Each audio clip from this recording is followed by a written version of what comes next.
வழிபாட்டு தலங்கள், கல்வி நிலையங்கள், பேருந்து நிலையம் அருகில் உள்ள டாஸ்மாக் கடைகளை மூட நடவடிக்கை என தகவல் வெளியாகியுள்ளது.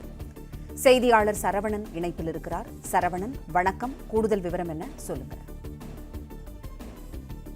தமிழகம் முழுவதும் சுமார் 4000த்திற்கும் மேற்பட்ட இந்த டாஸ்மாக் மதுபான கடைகள் இயங்குகிறது. இந்த நிலையில தமிழக வெற்றி கழகம் புதிதாக தமிழகத்துல ஆட்சி அமைத்திருக்கிறது. முதலமைச்சர் விஜய் பொறுப்பேற்றவுடன் 3 முக்கியமான கோப்புகள்ல கையெழுத்திட்டார். அதுல 2 கையெழுத்து பெண்கள் பாதுகாப்பு தொடர்புடைய சிங்கப்பெண்கள் அதிரடிப்படை என்ற ஒரு திட்டம். பெண்கள் பாதுகாப்பில் சமரசம் இருக்காது என்று ஏற்கனவே தொடர்ந்து பிரச்சாரத்துல சொல்லி வந்த அவர் அது தொடர்பான ஒரு திட்டத்தை தொடங்கினார். அதே போல போதைப் பொருள் தடுப்பு பிரிவு காவல்துறையில தனியாக உருவாக்கப்படும், அதற்காக தீவிர கண்காணிப்பு எடுக்க நடவடிக்கை மேற்கொள்ளப்படும் என்று தெரிவித்திருந்தார்.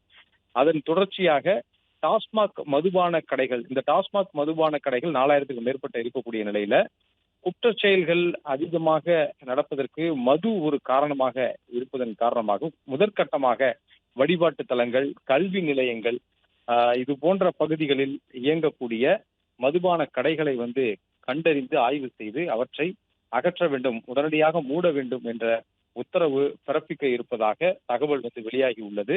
வழிபாட்டு தலங்கள், கல்வி கூடங்கள், பேருந்து நிலையங்கள் அருகே ஒரு 500 மீட்டர் தொலைவுள்ள சுற்றளவில் இருக்கக்கூடிய அந்த மதுபான கடைகள் எல்லாம் மூட வேண்டும் என்று அந்த உத்தரவு பிறப்பிக்க உள்ளதாக கூறப்படுகிறது.